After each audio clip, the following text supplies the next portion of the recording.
Halo teman-teman milenial, kembali bersama saya, Sheni. Kali ini kita akan ngobrol-ngobrol seru dengan Sekretaris Jenderal dari PHRI, Pak Maulana Yusron. Pak Maulana, apa kabar? Kabar baik, Mas. Sehat ya Pak ya? Mantap ya hari ini. Alhamdulillah sehat, Mas. Semoga semuanya sehat ya. Yang nggak sehat itu cuma hotel sama restoran, Pak ya? Yang nggak sehat tuh bisnisnya. Bisnisnya yang nggak sehat. Yang penting raganya sehat dulu ya. Kalau raganya sehat juga ngejalanin usaha tetap semangat, Pak ya? Betul. Baik. Dan teman-teman pada kesempatan kali ini, saya dan Pak Maulana kan banyak ngobrol-ngobrol nih tentang kondisi hotel dan restoran saat ini, apalagi di masa PPKM yang terus diperpanjang. Kita nggak tahu nih, pasti teman-teman juga udah kangen banget nih, pengen kapan nih bisa mulai lagi nongkrong-nongkrong di restoran, di kafe, atau nginep di mall. Nah, kali ini kita akan membahasnya lebih dalam sama Pak Maulana. Pak, aku mau tahu, Pak, bagaimana sih PHRI merespon PPKM level 4 yang kini itu diperpanjang pemerintah dan nggak tahu sampai kapan? Kalau kita tanya bagaimana sebenarnya kami dari sektor usaha ini sebenarnya sudah mengalami tekanan itu sejak awalnya dari adanya pandemik ya. Itu di tahun 2020 bulan Maret.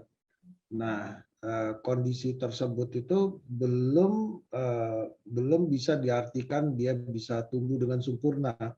Jadi kita masih berjalan dengan angka tumbuh yang sangat minimum dengan pendapatan yang pas-pasan sebenarnya. Jadi kalau kita bisa gambarkan tahun 2020 saja itu sebenarnya yang penting kita bisa operation dulu dan bisa semua kebutuhan itu dipenuhi. Jadi bukan lagi bicara profit. Nah, kemudian di tahun 2021 semester 1 itu pun terjadi seperti itu. Sehingga dana cadangan itu nggak ada. Karena dana cadangan ini sudah habis pada saat PSBB tahun 2020. Di mana kalau kita bisa bicara bisnis hotel, khususnya yang paling besar hotel ya. Kemudian restoran itu mereka beban utama paling besar itu adalah listrik. Itu paling besar. Kemudian kalau yang punya kewajiban perbankan tuh ada di kewajiban perbankan, dan yang ketiga adalah tenaga kerja. Itu yang paling gini. Nah, kemudian pada saat ada keputusan PPKM darurat itu kan keputusan yang sangat mendadak ya. Namun bagaimanapun itu terpaksa pemerintah lakukan karena situasi COVID-nya memang meningkat cukup drastis. Nah, namun kebijakan yang mendadak itu tentu pasti ada dampak kepada hotel restoran dengan adanya penyekatan karena bisnis hotel dan restoran itu sangat membutuhkan mobilitas orang, mobilitas pergerakan orang, ya kan? Nah, kalau hotel dia lebih berat lagi pergerakan orang antar destinasi, jadi satu destinasi lain. Nah, kalau misalnya disekat aja orang mau bergerak antar destinasi ini antar daerah, dia pasti mati walaupun tidak disyaratkan dia harus tutup. Seperti tahun 2020 kan kita lihat sendiri karena angka itu sampai dia harus menjalankan single digit occupancy kan gitu. Nah, kalau restoran juga seperti itu. Kita melihat waktu PPKM darurat itu kondisinya adalah bahwa banyaknya hampir mayoritas rata-rata itu semua kantor itu kan work from home. Nah, restoran itu tumbuh karena ada aktivitas di sekitarnya. Misalnya kalau di pusat perkantoran itu ada restoran yang biasanya umumnya segmen marketnya adalah pekerja dari kantor-kantor tersebut. Kalau di mall, segmen marketnya orang-orang yang belanja di retailnya, kan gitu. Semua masing-masing punya segmented, jadi tidak serta-merta mereka bisa transformasi ke ke delivery online. Seperti contohnya lagi kalau yang di rest area, segmen marketnya adalah orang-orang yang lewat jalan tol, kan seperti itu. Jadi itulah segmen marketnya. Jadi begitu ada pembatasan kemarin, memang akhirnya penjualan mereka turun sampai 90%, di atas 90%. Nah, kemudian tetap masih berharap ya, karena sebulan itu bukan waktu yang cukup sebentar yang kemarin bulan Juli itu, karena otomatis hotel restoran itu murni banyak yang tidak mendapatkan penghasilan sama sekali, sehingga hanya ada cost, sehingga gap antara kewajiban dan pengeluaran dan pendapatan itu terlalu besar dia kan. Nah, jadi sudah ada juga yang akhirnya banyak juga yang terjadi gagal bayar, misalnya ke perbankan atau juga ke karyawannya dan seterusnya. Nah, kemudian dengan perpanjangan ini tentu ya makin menyulitkan. Makanya fenomena yang terjadi kita lihat ya secara apa ya istilahnya, secara spontan ya yang dilakukan oleh masyarakat tuh macam-macam ya. Ada yang mungkin menyerah dengan menggunakan simbol kayak bendera putih. Kemarin ada yang lebih parah lagi, itu yang kita juga cukup prihatin ya. Itu bukan apa namanya, itu spontan dari mereka saja, yang kita klarifikasi juga bahwa ternyata tidak ada yang mengorganisir, tidak ada perencanaan, dan beliau melakukannya spontan. Jadi banyak bentuk-bentuk yang rasa menyerah karena tekanan daripada apa namanya, tekanan dari kewajiban mereka yang harus mereka selesaikan di situ. Begitulah gambarannya yang cukup apa yang cukup berat ya sebenarnya, dan kita belum tahu nih seperti apa lagi di perpanjangan seperti itu, Mas. Ini menarik nih soal bendera putih yang dikibarkan di berbagai daerah. Kalau dari Pak Maulana sendiri atau dari PHRI, apakah ada data ini mereka mengibarkan bendera putih karena mereka sudah benar kehabisan dana untuk beroperasi atau seperti apa, Pak? Ya, jadi prinsipnya begini, kenapa mereka awalnya kan Garut ya yang kita Garut. dengar melakukan itu kan. Jadi kita juga investigasi juga pada saat itu untuk pengen tahu seperti apa. Ya, pada prinsipnya yang mereka sampaikan itu bahwa mereka sudah nggak kuat karena ada tanggungan kewajiban-kewajiban terkait pajak daerah, keterkaitan dengan perbankan, keterkaitan dengan listrik, dan keterkaitan dengan masalah tenaga kerjanya. Kami ini di sektor hotel restoran ini sebenarnya ya, toleransi antara pelaku usaha dari manajemen dan tenaga kerja itu cukup tinggi. Jadi karena memang apa namanya, situasi yang dihadapi itu mereka sama-sama tahu antara pekerja dan pelaku usahanya. Karena kita mengenal juga ada namanya uang servis ya. Jadi pelaku usaha di hotel restoran itu hampir sama. Jadi bagian dari penjualan itu ada lagi 10%-nya. Kita nggak mengenal bonus seperti itu. Jadi setiap penjualan itu ada pendapatan mereka di situ. Jadi gaji mereka itu, upah bawa pulang itu bukan hanya gaji pokok, tapi itu juga termasuk dari jasa pelayanan tersebut yang disisihkan, yang dipungut dari tamu setiap kita menetapkan tarif 10%. Nah, itulah jadi mereka paham sendiri apa yang terjadi gitu. Nah, kita juga tentu komunikasi dengan tenaga kerja itu bukan hanya sebatas antara pelaku usaha dan tenaga kerja, tapi memang kita harus turun bersama untuk memberikan pelayanan. Itulah konsepnya sebenarnya di sektor pariwisata ya, karena kita interaksi kepada tamu, bentuk pelayanan itu sangat-sangat sensitif. Jadi kalau kita cuma hanya perintah aja nggak jalan juga itu apa namanya, bisnis pariwisata tersebut. Nah, itu yang terjadi, Mas. Jadi memang kalau kita perhatikan situasinya tuh jadi rumit. Kenapa mereka melakukan itu, spontanitas itu sebenarnya karena sudah ada tekanan. Awalnya itu, dan tekanan itu berharap supaya jangan sampai terus-menerus yang berdampak mereka akan gagal permanen atau gagal bayar yang jadinya tidak bisa bangkit. Itu yang mereka khawatirkan sebenarnya. Oke, Pak, berbicara soal restoran, sudah berapa banyak restoran atau mungkin berapa persen gitu, yang tutup selama 1,5 tahun lebih pandemi ini, Pak?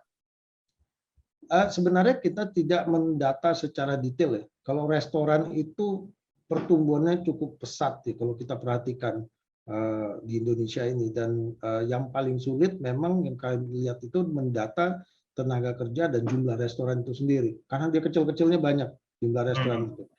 Namun yang gampang sekali dilihat itu sebenarnya yang kelihatan benar-benar kelihatan nyata itu yang ada di mall. Itu kita perhatikan bahwa memang kondisinya itu dalam PPKM darurat ini sudah hampir 50% itu mereka tutup. Dan sebenarnya tahun 2020 ada beberapa juga yang sudah tidak kuat kan, karena kondisinya tadi gap tadi. Jadi mereka ada yang tutup permanen, ada yang tutup sementara. Yang agak mirisnya buat mereka, karena yang namanya restoran ini kan kita menyangkut ke bahan pokok. Bahan pokok itu adalah bahan-bahan yang mudah basi. Nah, yang dulu mereka awalnya belanja itu misalnya setiap bulan, mungkin setelah tahun 2020 mulai dari adanya pandemi ini, mereka mulai dari mungkin 2 mingguan atau mingguan menjadi harian. Karena pengalaman tahun 2020 itu banyak bahan pokoknya yang hampir basi, akhirnya ada yang menyumbangkan ke ke kebun binatang, atau mereka menggunakan dengan cara-cara inisiatif mereka supaya itu tidak tidak hanya sekitar terbuang dan basi saja. Nah, ini yang terjadi. Nah, jadi kalau ada sesuatu kebijakan ya, kita kan uncertainty regulasi ini kan cukup kental ya apa semenjak 2020 karena adanya COVID ini. Nah, tentu kebijakan yang mendadak itu juga berdampak ke sana, Mas. Jadi kerugian itu bukan hanya tidak datangnya market, kerugian itu bisa juga berdampak dari Kebijakan. hilangnya atau ya basinya bahan pokok itu tadi. Oke. Makanya jangan heran kalau kita juga akan melihat tahun 2020 ada hotel yang juga menyiapkan catering dan Iya, seterusnya iya. ya. Itu juga antara lain mereka untuk men-spending bahan-bahan pokok mereka yang masih ada. Itu salah satunya. Atau ada juga yang membuat satu aktivitas di kala mereka sama sekali tidak ada konsumennya, bisa sebagai itu. Inisiatif saja sebenarnya. Tapi dengan restoran ini membeli bahan pokok itu secara harian atau mingguan yang tadi dari bulanan, itu bukan akan menambah besar kos ya Pak? Karena kalau kita beli banyak kan biasanya lebih murah gitu loh. Ya mau nggak mau, karena kita sudah tahu bahwa market kami itu kan tidak terlalu banyak. Kita baru kelihatan mulai tumbuh itu kan kalau kita lihat DKI Jakarta saja, itu kita lihat tuh baru bulan Juni kan. Itu kelihatan bulan Juni. Pertama kalau kita bicara restoran, itu kita lihat Jakarta saja lah dulu. Karena restoran itu kan dia bisa hidup dengan segmen market lokal. Kalau hotel kan nggak bisa, nggak serta-merta dia, lihat situasinya. Nah, pada saat bulan Juni kemarin itu kan ada kebijakan melarang mudik. Nah, kalau kita lihat DKI Jakarta itu sebenarnya setiap momentum Lebaran itu tidak diuntungkan dari sisi hotelnya, karena orang semua keluar dari Jakarta kan untuk pergi mudik ke kampung halaman dan yang diuntungkan itu adalah daerah. Nah, pada kala dilarang mudik, hotelnya ada diuntungkan, lumayan dapat 2 hari mereka diuntungkan untuk staycation. Kemudian untuk di restorannya juga lumayan karena mereka semua membludak ke mall kan gitu. Iya, iya. Ya, 2 minggu, 1 bulan itu lumayan mereka ada pertumbuhan. Sudah mulai ada grab market lah mereka untuk ini ya. Nah, namun kebijakan pas Juli itu kan mendadak tuh. Mungkin saja mereka sudah menjual yang udah membeli bahan pokoknya udah lebih banyak gitu loh, karena udah melihat adanya pertumbuhan. Itu yang mereka juga cukup shock pada saat itu gitu loh, yang akhirnya dampak kerugiannya juga cukup besar, Mas. Pak, tadi Bapak menyebut ada 50% restoran ya yang tutup ya. Itu totalnya ada berapa banyak Pak, kalau boleh tahu Pak? Cukup banyak, Mas. Cukup banyak, Mas. Saya nggak memiliki data implicit mengenai restoran ini. Ya kan? Tapi itu itu data yang kami ambil dari asosiasi daripada pusat belanja. Itu yang kita lihat. Kita lihatnya ambilnya dari sana saja, tapi tidak, kalau kita mendata dari luar itu cukup besar sebenarnya. Pak, kalau boleh tahu, apakah ada pertambahan restoran dan hotel yang tutup dengan meningkatnya varian Delta yang kurang lebih baru masuk sekitar bulan Juni, Juli ini, Pak? Hotel dan restorannya. Jadi kalau hotel itu kan di masa yang kita kalau perhatikan sendiri ya. Jadi pada saat saya tampilkan sedikit ya slide. Boleh silakan Pak kalau ada slide ya Pak. Nah, saya bisa lihatkan di sini ya. Jadi saya gambarkan kalau hotel itu gampang sekali. Ini tahun 2021. Tahun 2021 itu ini tahun 2020. Nah, kondisi tahun 2020 ini 2019. Kondisi tahun 2020 ini kondisi yang masih jauh di bawah. Ini yang menggerus awal pandemik ya. Keuangan perusahaan ya awal pandemik ini. Nah, kemudian di Juni ini kan dia sempat meningkat kan. Tentu pasti kalau sekarang dikatakan ada pertumbuhan. Betul ada pertumbuhan, tapi kalau dibandingkan dengan tahun 2020. Tidak dibandingkan tahun 2019 atau 2018. Ya kan? Nah, kondisi yang di sini ini cukup berat. Buat sektor usaha hotel ini cukup berat, Mas. Nah, tidak mudah karena average room rate-nya kalau hotel itu harganya itu bukan flat, dynamic. Sama kayak pesawat. Jadi kalau naik pesawat itu atau hotel itu kalau misalnya hotelnya lagi mau penuh, udah 80% okupansi, harganya bergerak ke publish rate. Tapi kalau dia masih rendah, dia bisa diskon 50-60% kan gitu. Masih okupansinya 30-20%, sama dengan pesawat. Jadi dynamic rate. Nah, dalam tahun 2000 sepanjang 2020 tersebut, rate itu turun sampai 30-40%. Jadi pendapatannya tidak okupansinya naik, misalnya terjadi kenaikan di sini, tapi tidak diikuti dengan pendapatannya, dengan harga jualnya. Harga jualnya masih di bawah. Nah, dampak inilah yang membuat daya tahannya banyak yang hilang. Nah, saya bisa lihatkan satu lagi yang paling ini di sini. Nah, kita lihat Bali. Bali itu 20%. Bali itu jumlah kamarnya itu ada sekitar 140.000 kamar. Ya, 140.000 kamar ini dengan okupansi cuma 20%. 140.000 kamar itu normalnya 2019 itu 70% okupansinya, kontribusinya adalah dari wisatawan asing. Ya. Oke, dari wisatawan asing. 30%-nya domestik. Jadi kalau kita pindahin aja semua domestik itu paling tinggi cuma 30%. Nggak hidup dia, karena biasanya dia menyumbang 6 juta turisman masuk ke Bali, dari Bali. Nah, kondisi 20% dengan average rate rendah, ini udah bisa dibayangin banyak hotel yang tutup permanen, Mas. Oke. Ya, jadi angka ini bisa bergerak naik turunnya itu, ini yang kenanya di sini. Kalau kita lihat bulan Januari aja dia cuma 11% kan. Ini 2021 nih. Ya, dia cuma 11%. Nah, ini yang menjadi situasi yang sangat beratnya itu ada di situ gitu loh, Mas. Jadi ini yang berdampak kepada hotel yang hilang daya tahannya, daya tahan daripada perusahaan terus untuk tetap beroperation. Nah, akibatnya kita perhatikan lah, banyak, kita nggak mendata lah siapa yang tutup atau segala macam, karena itu kan nggak ada kewajiban mereka sudah manuver jalan mencari jalan keluar sendiri untuk ini ya, untuk bertahan. Namun bisa dilihat, tidak bisa dinafikan, itu ada di marketplace. Itu banyak sekali yang kelihatan menjual dan seterusnya. Karena kondisinya memang cukup rumit. Yang paling sedih itu Bali. Dan satu lagi Kepulauan Riau ya, khususnya Bintan yang segmen market itu adalah memang masuknya dari asing. Gitu. Itu berarti Bali dan Kepulauan Riau adalah hotel dan restoran yang paling banyak tutup selama pandemi ini, Pak ya? Ya, betul. Pak, bicara soal omset, ada berapa omset sih Pak? Mungkin Bapak punya ada kisaran berapa per minggu atau per bulan yang didapatkan oleh restoran atau hotel gitu, Pak? Kalau hotel itu per bulan itu ya rata-rata kalau kita bilang bintang 4, bintang 5 itu ya sebenarnya rata-rata per bulan kalau mereka punya 150 kamar itu bisa saja mereka satu bulan itu dapatnya itu bisa sekitar 10 miliar, di atas 5 sampai 10 miliar ya, sekitar segitu. Tapi kan dengan kondisi seperti ini kan itu jauh turun, Mas. Jauh turun. Jadi kalau saya contohkan aja, saya simpelnya itu bisa turunnya itu bisa 80%, 70%. Gitu. Apalagi di situasi sekarang ya PPKM level 4 dan 3 ini, bahwa yang kita agak sedikit prihatin ya itu yang kita tanyakan juga ke Kementerian Pariwisata bahwa hotel restoran ini kan sebenarnya sudah menerapkan yang namanya SOP terkait prokes. CHSE ya. Apalagi ditambah dengan CHSE itu maksud saya.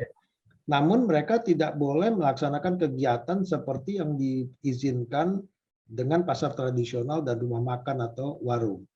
Nah, itu yang mirisnya. Nah, hotel sebenarnya kontribusi dari revenue itu sebenarnya 30-40% itu dari F&B. F&B itu dapatnya dari menjual paket meeting, wedding, segala macam mengenai event itulah sumber utama pendapatan. Karena dilarang adanya meeting dan event atau wedding dan seterusnya, otomatis yang efektifnya mereka cuma jual kamar. Kalau jual kamar, ya habis. Mereka akan drop habis-habisan. Bisa-bisa sampai 70-80% itu mereka ada kehilangan pendapatan. Gitu. Kalau untuk jual ruangan sendiri itu berapa persen, Pak? Kalau tadi jual makanan itu sampai 40%, kalau ruangan sendiri untuk penginap itu berapa? 15% kah atau 10%? Paketnya itu di paketnya itu jadi satu, Mas. Jadi paket untuk meeting itu kan termasuk dari paket makan minumnya. Dia ada yang full board misalnya makan siang coffee break 2 kali siang dan malam kan gitu kan. Kalau menginap kan mereka sudah dapat makan paginya kan gitu. Full board berarti kan. Nah, itulah yang sumber utama yang saya katakan 30% sampai 40% revenue-nya sendiri, bahkan bisa sampai 60% itu. Nah, kontribusi dari pendapatan dari segmen market yang terbesar itu adalah dari MICE sebenarnya, bukan leisure. Jadi kayak contoh semester 2 ini. Semester 2 ini sebenarnya yang paling banyak berkontribusi terhadap okupansi hotel itu adalah kegiatan bisnis tourism. Bisnis tourism itu adalah kegiatan-kegiatan yang dilakukan oleh pemerintah. Itu secara nasional ya. Kegiatan yang dilakukan oleh pemerintah, entah itu meeting, lintas koordinasi. Kita kan banyak lintas koordinasi ke daerah, antara pusat dan daerah. Nah, itu kontribusi meeting tersebut bisa 30-40% bervariatif setiap daerah. Cukup besar. Kalau leisure itu kita bisa diukur. Lebaran yang terbesar, kalau kita bicara domestik, Lebaran terbesar, Natal Tahun Baru, dan libur sekolah. Lebaran kita sudah lewat kemarin, kan? Udah nggak bisa. Libur sekolah juga sudah lewat, tinggal Natal Tahun Baru nanti. Nah, kalau saya bandingkan tahun 2020, itu pun kontribusi kenapa tadi yang saya lihatin grafiknya agak naik ya. Tahun di 2020, mulai Juni, Juli, Agustus, September, Oktober, sampai Desember itu kan naik dia, catching up. Naiknya itu dari mana kontribusi? Jadi kita pada saat 2020 itu banget kita melakukan survei ya. Kenapa nih kok bisa naiknya dari mana? Ternyata naiknya itu adalah karena orang udah banyak bosan, Mas. Bosan di rumah, mereka memanfaatkannya itu dengan libur bersama keluarga, long weekend atau weekend. Kan masih ada cuti bersama. Yeah. Ya, weekdays-nya turun. Biasanya kontribusi weekdays itu kan juga tinggi karena ada ini kan. Itu kan semester 2 juga tuh, tahun 2020.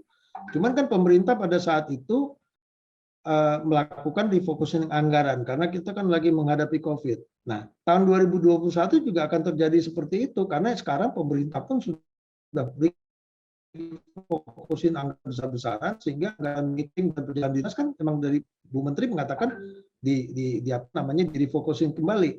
Otomatis kita nggak bisa berharap dari satu harapan cuman leisure. Namun leisure ini juga agak berat juga kita mau maju nanti mau grab seperti tahun 2020. Kenapa? Karena kan kita tahu di awal tahun kita sudah lihat pengumuman pemerintah bahwa cuti bersama sudah dikurangi karena adanya COVID. Nah, ini tantangannya cukup berat nih di semester 2 di Q3 Q4 ini memang tantangan yang paling berat. Apalagi kita masuk di Q3 ini sudah mulai dengan PPKM darurat yang dimana benar-benar 1 bulan ya. Terus kemudian ditambah ini masuk ke minggu kedua bulan Agustus. Otomatis cukup berat Mas untuk ininya, untuk grab naiknya nanti. Begitu situasinya. Nah, termasuk restoran, tapi restoran ini sekali lagi mereka kecil-kecil banyak, tapi mereka bisa cepat catching up gitu loh. Misalnya mereka dilonggarkan. Namun kan kondisi ini kan rentannya itu kan karena sudah terlalu lama sehingga pada saat nanti bulan Juli kemarin ditutup 1 bulan, mereka udah kesulitan. Apalagi yang di mall. Mall itu kan mereka sewa mallnya, sewa space-nya aja udah berapa? Cukup mahal Mas. Itu yang berat. Dan kebijakan relaksasinya cuma dikasih penghapusan PPN sewa. PPN sewanya oke lah, tapi harga sewanya kan tidak. Nah, sementara mallnya ekosistemnya rusak tuh. Mallnya tetap harus nagih bayar karena dia punya kewajiban untuk bayar pajak daerahnya, bayar listriknya dan seterusnya. Oke, cukup berat. Nah, tadi kalau kita sudah bicara mengenai kondisi dari bisnis itu sendiri, bagaimana dengan pekerja di sektor perhotelan dan restoran ini, Pak? Banyak yang mengalami PHK, pengurangan gaji, atau mungkin kontraknya tidak dilanjut? Ya, jadi karena sektor hotel restoran ini kan sektor pariwisata pada umumnya ini adalah merupakan sektor yang bisnisnya itu sifatnya musiman, jadi seasonal. Nah, otomatis kita mengenal ada 3 macam pekerja yang bekerja di sektor kami, di sektor hotel dan restoran. Pertama ada kita mengenal namanya daily worker dulu. Daily worker ini adalah tenaga kerja harian yang biasanya kita rekrut saat-saat momentum lagi tiba-tiba melonjak. Gitu. Dia namanya daily worker. Ini sudah tidak bekerja lagi. Karena tadi bahwa kita sudah bayar di 30% okupansi rata-rata hotel. Termasuk juga restoran, konsumennya kan dibatasi dengan mayoritas cuma 50% terhadap space daripada ruangannya itu kan paling tinggi kan. Karena adanya prokes tersebut. Kemudian kita juga mengenal namanya tenaga kerja kontrak. Kenapa kontrak? Karena memang di hotel restoran ini kan kita adanya refreshment. Jadi yang level-level GM, manager itu semuanya kontrak. Mereka paling lama 3 tahun. putar lagi kemana. Jadi bukan karyawan, yang karyawan tetap itu yang administrasi, ya kan, yang level-level yang administrasi, dan juga ada level-level di departemen tertentu yang masih masih ada yang tetapnya. Nah, kondisinya sekarang, misalnya saya gambarkan bahwa jumlah kamar hotel itu sendiri sekitar 100 kamar, katakan 100 kamar. Cara kita menghitung jumlah kamarnya itu dikalikan 0,7. Jadi kalau saya punya 100 kamar, berarti jumlahnya 70, rata-ratanya seperti itu. Nah, sekarang itu kita menggunakannya tidak seperti 0 kali 0,7 lagi, kita pakainya 0,3. Sehingga bisa kita sampaikan bahwa sudah hampir lebih dari 60% tenaga kerjanya sudah tidak bekerja lagi. Termasuklah tadi 2 komponen yang misalnya yang kontraknya habis nggak diperpanjang lagi gitu. Nah, kita sudah membuat karyawan ini menjadi multitasking karyawan, dan kita lakukan upskill 40% ini, ya 40% ini kita lakukan multitasking, Mas. Multitasking dengan kita melakukan upskilling, jadi skillnya kita upgrade lagi, ya kan, supaya bisa memaksimalkan. Karena kalau enggak kita nggak bisa efisiensi. Cara kita bertahan kan melakukan efisiensi. Kalau kita nggak bisa efisiensi, spending terus dan cadangannya habis, kita nggak bisa panjang. Sementara pandeminya juga mereka digilir, Mas. Jadi kayak di Bali itu, kalau Mas itu ke Bali ya, dulu sebelum COVID itu kan heboh kita, excited kita ke Bali, rame kita. Kalau sekarang kayak hampir seperti kota mati. Kemarin sudah mulai tumbuh. Nah, dengan kondisi sepi itu,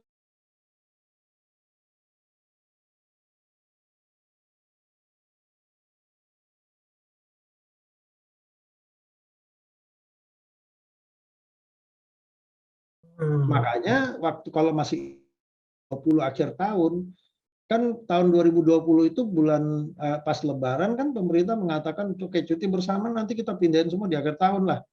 Karena ini lagi pandemi kan, pindahin semua ke sana, cuti bersama, Lebarannya nanti dikumpulkan sana. Tiba-tiba mereka udah reservasi semua, karena saya bilang tadi, udah bosan orang, udah pengen berlibur semuanya, karena ya orang namanya sudah dikurung kan pasti ada rasa bosan ya kan. Nah, mereka udah mau berlibur, apalagi situasinya mereka melihat ini saatnya traveling nih, harga hotelnya rendah, ya kan? Yang yang pengen punya experience dengan kualitas yang tinggi, ya ini saatnya. Itu juga yang men-trigger orang pengen berlibur kan, karena hotel juga berjuang untuk hidup, sehingga mereka harganya juga price war-nya jalan. Nah, pada saat mereka sudah lakukan reservasi, tahunya kebijakannya dirubah dengan adanya PCR.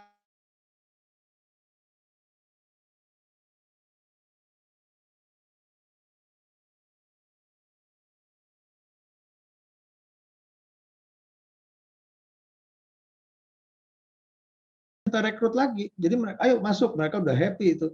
Tapi karena cancel ya tentu ya dampaknya juga terjadi terhadap tenaga kerja, kasihan juga untuk ininya gitu. Nah, makanya sekarang di situasi sekarang ini memang yang makanya kalau kami di PHRI itu kan kami selalu bicaranya daya tahan usaha itu, istilah kami itu kebijakan non kebijakan. Jadi kalau kebijakannya tidak bisa beroperation, tentu harus ada kebijakan untuk tidak dipungut pajaknya, terus kewajiban banknya juga direm dulu selama PPKM darurat atau level 4-3, kemudian juga terkait listrik dan bantuan tenaga kerja. Yang kasihan itu tenaga kerja, Mas. Dia kan dibantu cuman 500, dia punya leasing kendaraan, mereka juga punya sewa rumah dan mungkin punya keluarga, nggak akan bisa mencukupi hanya kebutuhan pokok makannya saja, tapi kan harus ada kebijakan menahan dari kebutuhan sekundernya mereka gitu. Ya kan? Satu lagi yang mereka harapkan kan perusahaannya bisa bertahan sehingga pada saat ini sudah bisa bergerak, mereka bisa bekerja lagi. Saya yakin nggak ada yang mau berhenti saat ini, Mas. Karena kehilangan pekerjaan untuk mendapatkannya lagi agak sulit karena jumlah lapangan kerjanya pun sudah jauh banyak berkurang saat ini. Kalau kita bicara sektor pariwisata aja ya, sudah banyak berkurang. Ini yang terjadi. Miris juga ya Pak, berarti kondisi yang mereka harus ganti-ganti shifting ya, untuk masuk. Dan itu gajinya mereka ada pemotongan atau nggak sih Pak? Ya tadi saya bilang mereka bekerjanya ya kayak harian gitu Mas. Jadi berapa hari mereka masuk itu yang dibayar. Miris Mas, sangat miris. Ini tidak semua bisa ngerasain itu karena mereka juga tahu kita dihadapkan dengan pilihan antara mempertahankan perusahaan atau mempertahankan pekerja gitu. Antara kita membayar gaji dulu atau membayar listrik, itu yang dihadapin. Kalau kita bayar KRN dulu, listrik yang nggak dibayar, dia mati, diputus, bangunnya lagi susah, akhirnya semua dirugikan kan gitu. Makanya kalau masih ingat ya, tahun 2020 di awal-awal tuh Mas, waktu bulan Maret April itu keluarlah video-video singkat mengenai tenaga kerja di pariwisata itu. Mereka baru sadar bagaimana kok bisa dulu tiba-tiba karyawan nggak bisa begitu ada kena bencana dia nggak digaji ini sekarang dia baru sadar gitu bahwa itulah kondisinya bahwa kita berbeda Mas, tidak sama dengan manufaktur, dengan buruh ya, dengan manufaktur atau sektor lain sangat berbeda. Kalau sektor pariwisata itu tadi saya bilang bahwa tenaga kerjanya dengan pelaku usahanya itu hubungannya sangat erat karena kita menganut ada namanya uang servis. Jadi kalau Mas datang nginap di hotel pasti dipungut pajak 21% tax and service. Itu 10% itu diambil negara pemerintah daerah,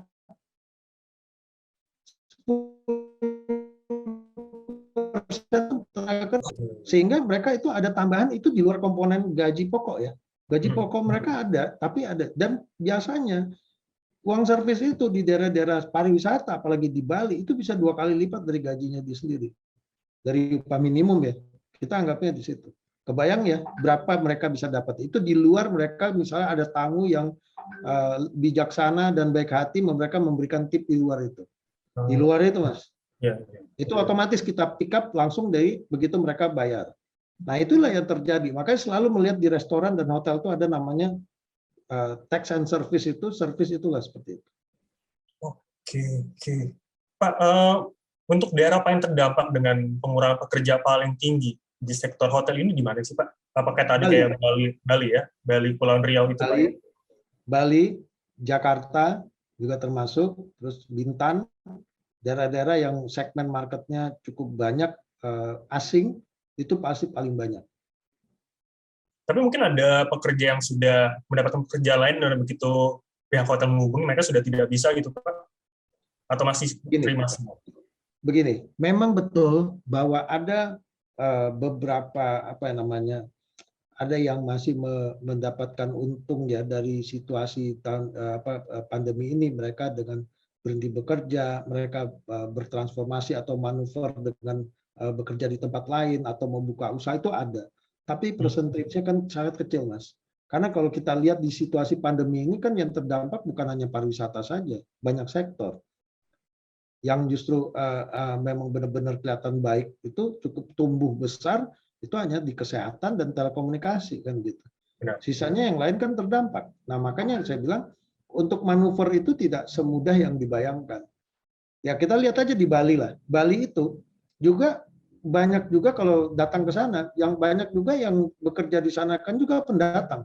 Dari misalnya dari NTT, dari NTB. Jadi mereka dalam kondisi kayak gini kalau lihat sepi juga banyak juga mereka yang akhirnya pulang kampung ya karena nggak ada, karena mereka semua datang ke situ untuk bekerja kan, untuk bekerjanya mayoritas mereka di situ penghasilan utama itu adalah dari pariwisata. Gitu. Aku balik lagi ke soal restoran. Ini kan pemerintah sudah membolehkan makan di restoran meski dengan waktu yang sangat terbatas 20 menit dan juga menunjukkan kartu vaksin. PHRI memandang apakah langkah ini sudah tepat atau belum? Jadi sebenarnya kalau kami melihatnya begini, kalau bicara dengan waktu makan 20 menit ini memang sulit Mas, untuk menerjemahkan 20 menit ini sulit. Kenapa? Karena memang berarti kita kan harus memperhatikan satu-satu tamu itu bagaimana menerjemahkan mereka hanya boleh waktu makan 20 menit kan gitu. Ya kan, saya nggak bicara di warung ya. Kalau di warung itu lebih berat lagi karena kayak warteg itu kan porsinya cuman sedikit lagi. Ya, kan. Nah, kita bicara di restoran aja ya, yang kita anggap yang sudah punya CSE, pokoknya punya prosedurnya itu. Nah, kemudian kalau kami ditanya ke kami, apakah waktunya sudah tepat dengan dikeluarkan kebijakan boleh kembali makan dine in. Nah, tentu yang kami jawab tuh seperti ini. Dalam situasi seperti ini kita dihadapkan dengan pilihan yang tidak banyak. Pertama, memang kita paham semua ada pandeminya dan kita sepakat harus diselesaikan dan kita sama-sama takut untuk kena dengan COVID ini. Namun di situasi lain yang di pelaku usaha dan tenaga kerja itu juga berpikir bagaimana mereka bisa hidup untuk besok atau bisa menghidupi keluarganya. Otomatis pikiran kami selalu mengatakan ya ini sudah tepat saatnya, memang harus dilonggarkan. Kami siap untuk beradaptasi dengan aturan ditetapkan 50% seperti yang lalu itu. Kita kan awalnya kita protes tapi kita ikutin kan gitu. Nggak ada masalah. Kenapa? Kita paham itu. Yang penting ini bisa operation dulu lah gitu kan. Sambil ini kita menyelesaikan COVID dengan masalah vaksin, perubahan perilaku dengan prokes yang tepat dan seterusnya. Itu yang kita harapkan. Itu sudah tepat. Namun yang kami anggap tidak tepat itu ya tadi bahwa memang dari tahun 2020 yang kita khawatirkan itu naik turunnya angka COVID ini adalah bagaimana mengawasi sektor-sektor informal yang ada di masyarakat, seperti di pasar tradisional, di warung-warung, lingkungan padat penduduk, untuk tetap menerapkan prokes. Karena begitu angkanya naik, yang pasti yang kena itu kan hotel dan restoran yang justru mereka menerapkan prokes, bahkan yang sudah milik CHSG gitu. Nah, jadi kalau ditanya tepat atau tidak tepat, kami pasti mengatakan ya kami harus dibuka, itu adalah yang tepat. Tapi kami anggap sekarang belum tepat karena yang prioritasnya tentu kepada yang pasar tradisional dan warung itu karena ada masalah sosial ekonomi kan seperti itu. Nah, itu Mas kira-kira. Jadi kalau ditanya pendapat itu memang agak sedikit berseberangan, tapi itu lawannya karena semata-mata karena kebutuhan untuk hidup baik tenaga kerja dan operation dari perusahaan itu yang juga menghidupi tenaga kerja tersebut. Di awal tadi Pak Maulana sempat membahas dan menyinggung soal dana cadangan yang sudah mulai habis atau mulai menipis. Bagaimana sih Pak kondisi sekarang Pak? Kalau dengan dana yang ada sekarang, kira-kira masih bisa berjalan berapa lama? Yang namanya perusahaan itu jarang yang punya dana cadangan sampai 1 tahun. Umumnya mereka cuma punya 6 bulan. Lagi pula situasi COVID ini memang tidak ada satu usaha pun yang siap sebenarnya untuk menghadapi ini. Kan kita tidak pernah kebayang ya. Bahkan krisis 98 pun kan tidak seperti ini. Krisis 98 itu kita masih bisa bisnis Mas, karena itu localized di beberapa daerah saja kan gitu. Tapi di daerah lain, di pulau lain masih hidup, mereka masih bergerak. Kalau ini kan mutlak nasional Mas, 34 provinsi merasakan dampaknya gitu loh. Nah, otomatis kalau ditanya bagaimana sih dana cadangan masing-masing usaha sekarang, ya kondisi yang ada sekarang itu sebenarnya mereka hidup dampak dari adanya restrukturisasi, Mas. Restrukturisasi, alhamdulillah kan pemerintah juga mengeluarkan dari POJK, sekarang kita gunakan POJK 48 tahun 2020 itu yang bisa merestruct kewajiban perbankan kita. Salah satunya itu, Mas. Namun tetap itu tidak nol ya, masih ada bunganya yang harus kita jalankan di sana gitu loh. Karena kalau di sektor pariwisata itu memang agak sulit ya Mas ya untuk dapatin sesuatu karena kita mau minta modal kerja lagi aja kita udah sulit. Hampir dikatakan 90% nggak akan terima karena kita ada 3 pilar yang nggak bisa dilanggar dari perbankan itu. Kita sudah menjadi bisnis yang resiko tinggi karena market kita bisa-bisa tiba-tiba hilang, tiba-tiba muncul kan. Ini jadi uncertainty market. Kemudian terkait bisnis konsepnya, kita sudah susah memproyeksikan atau membuat outlook. Misalnya saya pinjam sekarang, kapan kita bisa kembalikan? Karena tadi uncertainty market tadi. Kemudian yang ketiga terkait sama cash flow. Jadi 3 pilar ini yang menjadi masalah sekarang di hotel. Jadi memang mereka terpaksa harus hidup dengan bermanuver berbagai hal, Mas, inovatif mereka. Seperti strategi yang mereka lakukan. Tapi ini tidak mutlak semua bisa menikmati ya. Ada yang mereka lakukan program staycation, ada yang mereka lakukan work from home, work from hotel, kemudian study from hotel. Bahkan yang unik saya dengar dari kawan-kawan di Bogor itu, Kepala Wali Kotanya membuat kebijakan ganjil genap, mereka buat rate ganjil genap. Jadi kalau hari ini ganjil genap. Kalau misalnya ganjil, Mas punya plat nomor genap, dapat diskon kalau bisa jebolin itu. Ini menarik ini inovatif ini. Inovatif gitu loh.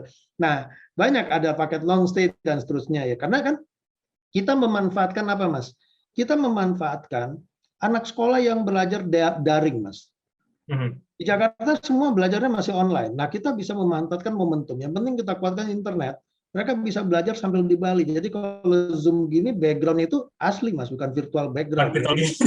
Iya, benar. Jadi mereka itu yang kita manfaatin, yang hal-hal seperti itu yang kita ambil, dan banyak juga yang masih work from home kan, pekerja-pekerjanya itu yang kita manfaatin.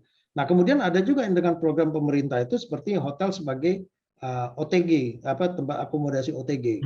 Nah, itu kerjasama dengan pemerintah tahun 2020. Kemudian untuk tenaga kesehatan, kan banyak pemerintah juga masing-masing kementerian atau lembaga itu mensponsori agar nakes ini dilakukan di hotel, ya.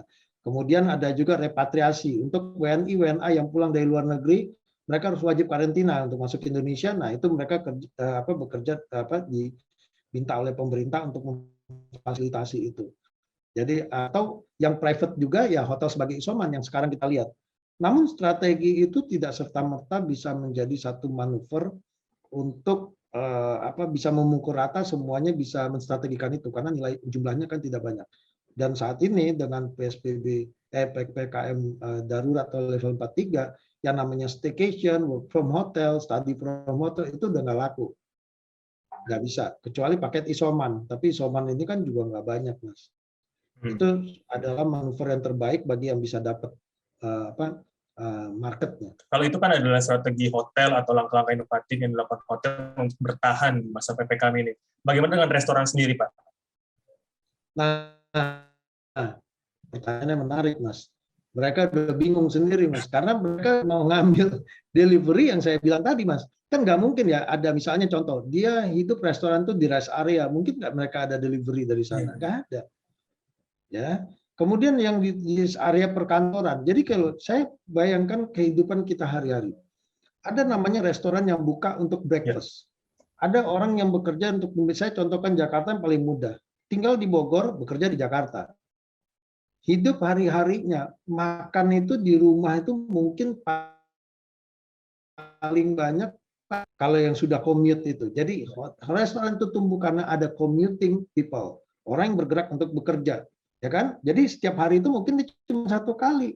Bahkan kadang-kadang nggak sama sekali. Dia pagi itu beli di ini sambil jalan mereka makan. Dia muncul ada kopi, ya kan, untuk breakfast segala macam. Nah, restoran-restoran kita nggak mungkin hanya bisa bermanuver dengan delivery, Mas. Orang itu begitu di rumah dia tentu hanya makan kebutuhannya dia. Kita sendiri pada saat kita lagi kehidupan normal sebelum pandemi, kita berkegiatan setiap harinya bekerja. Kita datang ke restoran kan bukan karena lapar.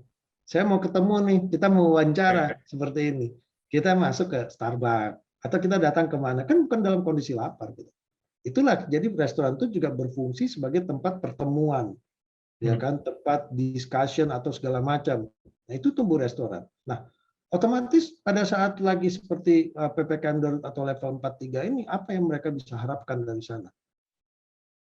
Kalaupun ada sangat kecil. Coba bayangkan satu franchise aja lah yang apa kita kan Kentucky atau Pizza Hut gitu. Mereka kan tumbuh di banyak tempat. Rasanya nggak semua orang outlet itu yang bisa manuver ke online semua kan gitu. Kalau ada pun kan kecil pasti kan, tergantung localize dari yang memesannya seperti apa. Nah itulah kondisinya. Jadi tidak serta merta mereka bisa dikatakan bisa manuver ke delivery. Agak rumit nih, Mas. Nah, gitu. Apalagi kalau di mall ya, katakanlah di mall boleh dibuka. Sekarang dalam kondisi kayak gini, kalau kita nggak bisa ke mall itu cuma nyari makan, apa ada yang ke mall itu cuma khusus makan? Enggak, pasti mau jalan-jalan. Nah, itu dia. Kita kembalikan ke kebiasaan kita, Mas. Jadi itulah bisnis hotel restoran itu memang kita kembalikan ke diri kita itu sebenarnya kebutuhannya apa, itulah jawabannya semua. Oke. Pak, aku mau agak serius dikit, benar-benar lebih serius tentang langkah yang sudah dilakukan PRI untuk mungkin meminta insentif ke pemerintah. Seperti apa Pak yang sudah dilakukan sejauh ini, Pak? Ya, kami memang tugasnya organisasi adalah bagaimana menjembatani pelaku usaha untuk kepada pemerintah untuk menceritakan semua permasalahan dan apa jalan keluar kan begitu ya. Nah, itu yang kami lakukan pada tahun 2020. Pertama adalah yang kami harapkan terkait listrik. Nah, listrik ini baru kita bisa direalisasikan sebenarnya udah agak telat ya, baru bulan Juni. Nah, permasalahan listrik itu kan sebenarnya di abodemen, Mas, atau biaya minimum. Ya. Ini agak unik juga listrik ini.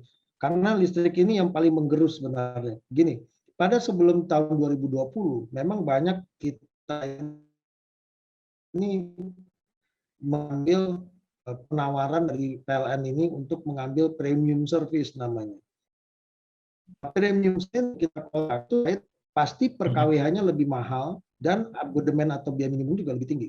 Nah, ini menggerus. Sementara kita nggak bisa break kontrak.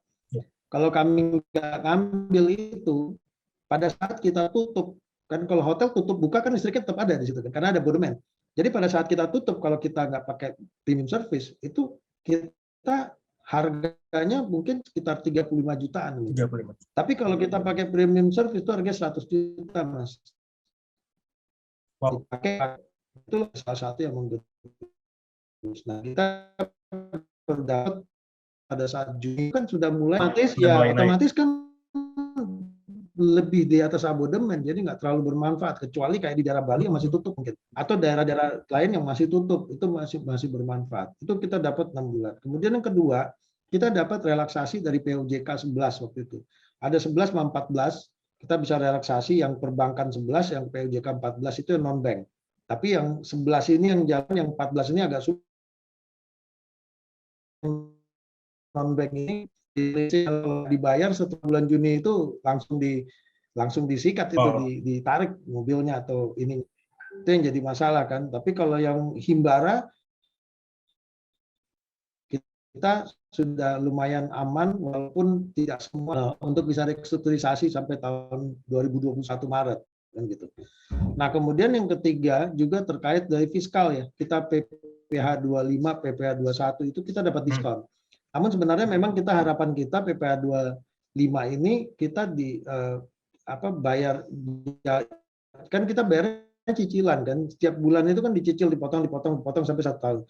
Kita berharap ya udah jangan dicicil seperti itu, nanti setiap akhir tahun kita laporkan, kan toh perusahaannya juga rugi juga gitu. Kalau nggak kan kita akan lebih bayar gitu. Namun itu tidak terrealisasi, tapi paling tidak kita dapat relaksasi seperti itu. Kemudian kita dapat juga BLT buat tenaga kerja. Itu kita mengenal ada prakerja, ada BLT. Nah, kartu prakerja ini kan memang terbatas ya, Mas. Ini memang terbuka, jadi nggak bisa dilihat emang orang ini terdampak atau emang lagi nyari kerja kan gitu. Sehingga nggak semuanya bisa dapatin. Yang kedua yang BLT.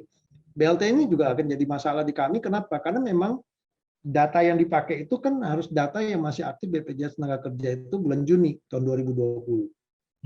Otomatis karena situasinya sudah rumit, apalagi usaha-usaha yang menengah ya Mas, yang menengah. Kalau yang atas mungkin masih oke, menengah sampai ke bawah itu kan belum tentu mereka tuh menggunakan BPJS Tenaga Kerja lagi. Ya kan, dengan situasi dinamika yang panjang. Jadi karena datanya tidak dipakai yang Januari atau Februari 2020, otomatis tidak banyak juga yang menerima. Dan yang paling kita nikmatin itu sebenarnya walaupun nggak banyak ya Mas, itu adalah CASE dan hibah pariwisata dari Kemenpar. Itu hibah pariwisata itu pajak hotel dan restoran yang biasanya dipungut oleh daerah, karena itu pendapatan daerah yang 10% tadi saya bilang tax and service, itu yang 10% tax itu yang dihitung untuk dikembalikan, perhitungannya dengan kriteria yang sangat mudah hanya izin usaha pada saat itu kita dapatkan Mas. Nah kemudian tahun 2021 memang sampai saat ini kita baru terima itu yang POJK tadi 11 tadi diperpanjang POJK 48 ya sampai Maret ya. Sampai Maret. Ya, sampai Maret. Ini sampai tahun 2022 kita dapat perpanjangan lagi, perpanjangan kedua. Kemudian juga dari fiskal kita juga masih dapat. Tapi dari sisi yang lain kalau kayak misalnya pinjaman, waktu 2020 juga ada namanya modal kerja dari PEN. Lapangan Ekonomi Nasional, tapi itu tidak banyak yang kita dapatkan karena 3 pilar tadi. Nah, tahun ini juga ada, walaupun ada penjaminan dari pemerintah, tapi penjaminan itu duitnya duit bank juga, bank nggak mau ngambil resiko, akhirnya ya susah, nggak dapat juga. Nah, sekarang yang lagi dikeluarkan oleh pemerintah 2021 ini adalah bantuan BSU, bantuan subsidi upah. Tapi subsidi upah ini permasalahannya tadi data lagi, masalah mereka membuat kriteria, Menaker membuat kriteria yang boleh terima itu adalah yang masih memiliki BPJS Ketenagakerjaan bulan Juni Banyak yang ada. 2021. Otomatis enggak, ya agak bias juga di kita akan dapat gitu loh. Nah, baru itu Mas kira-kira yang bisa kita penuhi. Dari sisi PLN kita masih mengharapkan yang kita harapkan tahun ini sebenarnya kita sudah usulkan, kita juga ada minta tolong ke Pak Menteri Pariwisata untuk memfasilitasi adalah pertama adalah keterkaitan pajak daerah. Jadi kami berharap pemerintah daerah juga memberi relaksasi terhadap, kan ini pajak daerah ini PBB kan berat Mas. Kita nggak punya jalan cadangan, PBB itu kan kita simpan, kita sisihkan setiap bulan ya untuk bayarkan setiap tahun. PBB pajak reklame ini kita berharap mendapatkan relaksasi. Paling tidak minimal ditunda pembayarannya sampai tahun depan lah, minimal seperti itu. Kalau bisa digratiskan malah lebih bagus ya. Nah, tapi bukan dikasih diskon untuk dibayar Desember, tentu cash flow kita tidak akan kena juga tanpa ada sanksi. Ya kan kita minta tunda itu. Kemudian yang kedua adalah keterkaitan perbankan. Kami berharap supaya mengurangi beban itu ya bunga banknya direm dulu karena situasinya kan kita nggak bisa bisnis nih sekarang kan gitu. Nah, yang ketiga adalah terkaitan PLN tadi. Kami berharap kontrak premium service ini bisa didispute dulu sementara. Satu, dan abonemennya juga kalau bisa dihilangkan. Jadi kita bayar sesuai pemakaian.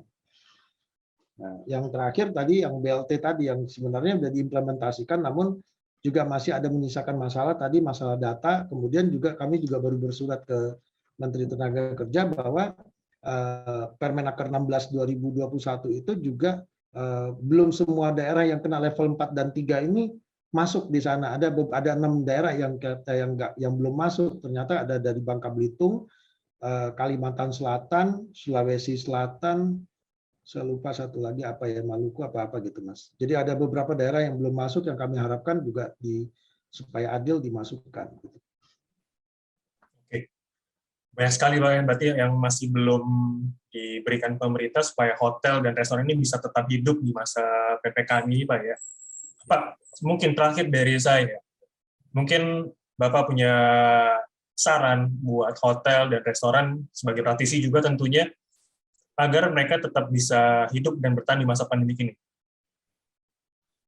Pertama, yang paling penting sebenarnya, kita harus paham dulu, ini yang kami selalu sampaikan ke kawan-kawan juga, yang paling penting itu kita harus paham di situasi seperti ini, game changer kita ini apa sih sebenarnya. Ya kan? Satu adalah vaksin. Nah, tentu otomatis ini yang kami lakukan secara organisasi dan kami juga berharap seluruh pelaku usaha baik itu profesional maupun manajemen dan seluruh tenaga kerja ikut membantu pemerintah untuk mendorong masyarakat agar segera vaksin. Kan kita sudah lihat ya, ada contoh Olimpiade bisa dilaksanakan, kemarin bola juga dilaksanakan. Vaksin itu is number one, kita udah nganggap itu game changer, sudah ada contoh. Nah ini kita harus sama-sama galakkan. Kalau nggak akan pernah selesai masalah ini. Tentu kita tidak bisa rely on pemerintah saja kan. Tentu masyarakat harus bergerak. Itu satu. Yang kemudian yang kedua, yang kita juga harus paham itu menjadi game changer itu adalah prokes, keterkaitan masalah masker dan jaga jarak. Ini paling penting. Nah, kami berharap baik itu pelaku usahanya, manajemen, dan seluruh tenaga kerjanya ikut mensosialisasikan dan membantu pemerintah dalam perubahan perilaku di masyarakat untuk keterkaitan masalah prokes, sehingga menyadarkan mereka lah. Oke lah, mereka misalnya nggak percaya COVID, ya udah mereka di rumah aja. Tapi jangan keluar rumah ya akhirnya ngorbanin orang lain kan begitu ya. Mereka nggak percaya vaksin, oke lah, tapi mereka ya di rumah aja gitu. Karena ini ada kepentingan orang banyak yang sudah benar-benar udah bleeding ya, mereka sudah berat untuk bertahan itu. Nah, yang kemudian yang kedua tadi yang masalah game changer itu, yang kedua memang harus pandai-pandai melakukan efisiensi sekarang. Efisiensi dan bermusyawarah dengan tenaga kerjanya sudah pasti itu menjadi paling penting, Mas. Selain efisiensi, tentu bermusyawarah dengan tenaga kerjanya. Sekarang sudah sifatnya di hotel restoran ini sudah sifatnya memang gotong royong, Mas. Nggak ada lagi yang selain itu. Yang terakhir memang tentu tertuju semua pasti berharap ke organisasi. Itulah kami mewakili pelaku usaha dan termasuk tenaga kerjanya juga untuk berjuang mengkomunikasikan kepada pemerintah terkait hal-hal yang seperti ini supaya supaya ada win-win dan tidak dan kita pada saat nanti pada masanya kita bisa bangkit kembali, karena ini penting ya buat kita semua nanti ya, buat semua masyarakat, karena pariwisata tanpa adanya didukung dengan daya beli masyarakat tidak akan berguna. Pasar domestik kita adalah pasar potensial. Sekarang semuanya sadar, karena itulah 280 juta atau 300 juta pasti masuk nginap di hotel. Ya, ngukurnya paling gampangnya. Jadi makanya saya bilang kita harus bertahan, bagaimana mencari jalan agar daya beli ini tetap bisa tidak terlalu turun jauh sehingga bisa pick up pada saatnya nanti. Itu kira-kira, Mas. Terima kasih Pak Maulana, nggak nyangka udah hampir sejam kita ngobrol-ngobrol. Ini kalau ngobrol-ngobrol sama Pak Maulana kayaknya nggak ada habisnya nih, sejam 2 jam. Kita berdoa ya Pak, semoga pandemi ini cepat berakhir dan kita bisa ketemu langsung dengan latar belakang yang asli gitu, nggak seperti yang virtual saat betul, ini. Betul, Mas. Betul, Mas. Setuju. Oke. Pak Maulana, sekali lagi saya dan tim mengucapkan terima kasih atas ngobrol seru kali ini. Sampai jumpa dari kesempatan dan tetap sehat Mas, tetap sehat semuanya. Selamat siang. Terima kasih, Mas Yang.